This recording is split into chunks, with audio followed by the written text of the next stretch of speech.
Hi guys, today we have, what do we have today actually? So the 27th of November 2025.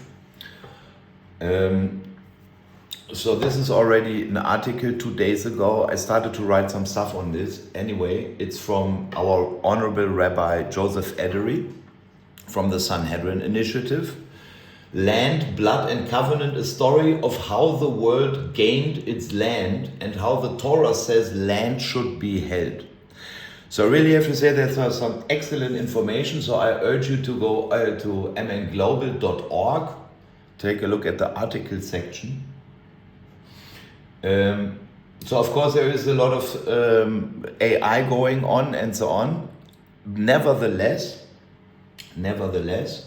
we have to say that we have to agree with Rabbi Edery that the world was conquered by the sword.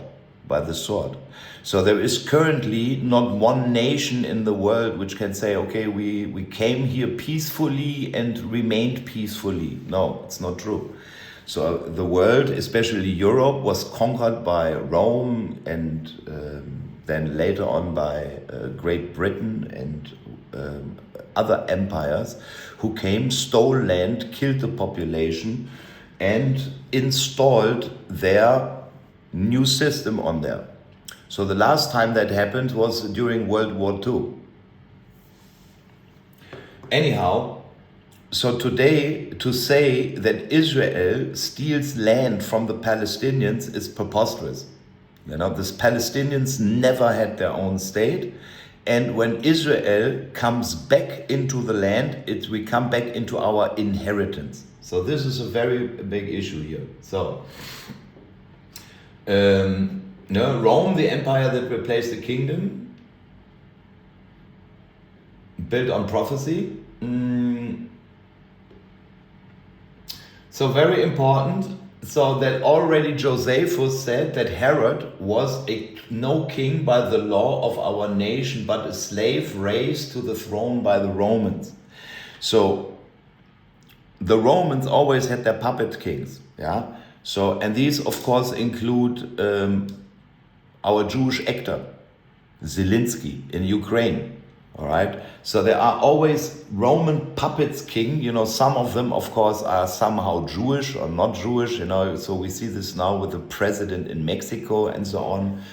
So there are various guys that says yes, but we are Jewish and so on. But they are nothing more than puppet kings for the Roman supreme pontiff. That didn't change. So, industry of weapons.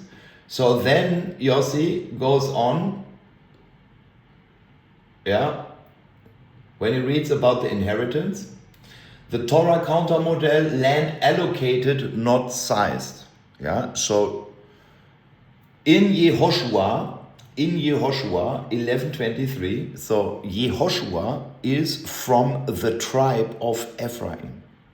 And Yehoshua was the first person, from the Torah, from the real 5 books of Moses, who was translated into Jesus in the first original Septuagint. So because we are now completely influenced by Greek philosophy and Greek thinking, so we are now in a democracy that is allegedly Greek. So, but we have also canonic law, a lot of discussions. So people, when they think about Jesus, well, then they think about Jesus from Nazareth. Out of that reason, Yehoshua was translated now in the English versions to Joshua, to make not a distinct, to make a difference, and so that people do not mess these 2 Yehoshuas up. So that tells us 2 different things. So number 1, the name of Jesus in the New Testament, wouldn't be Yeshua, that would be formful, but Yehoshua, because Yehoshua was the first guy who was translated into Jesus.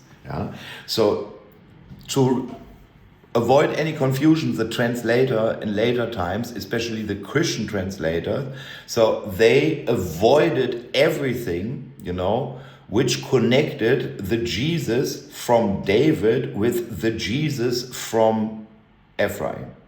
Okay? But you cannot get around this, so because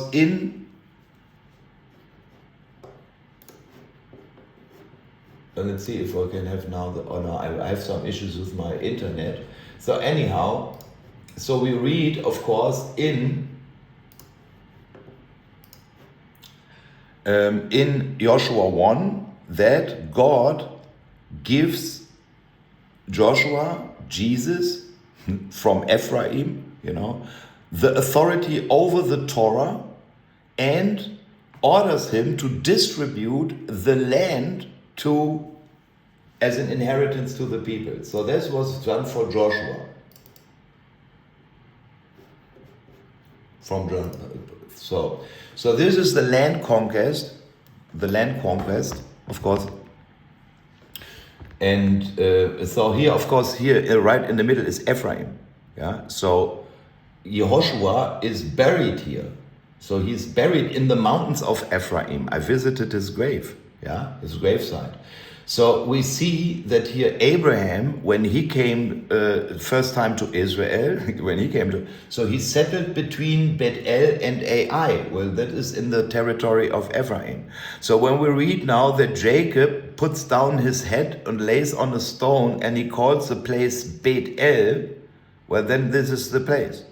Yeah? So this is the place of Ephraim. So Ephraim, of course, is blessed then later on because of the Joseph story as the firstborn heir of Israel.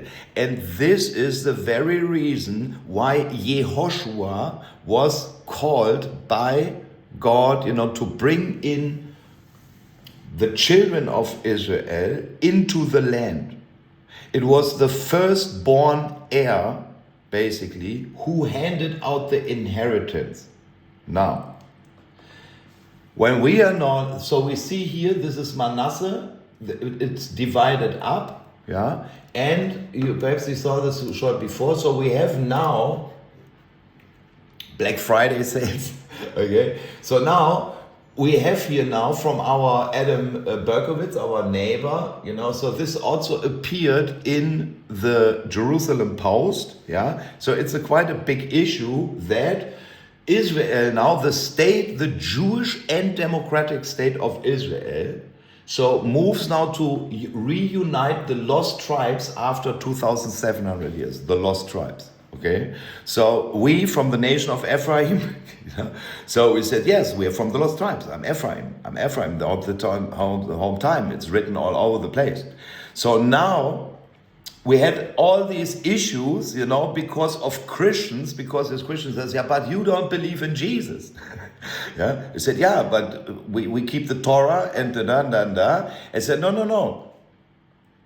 We accept some Indians, yeah, because they have some traditions that, that they are from a Manasse, so after 2,700 years. So, but now we convert them to Orthodox Judaism. Yeah.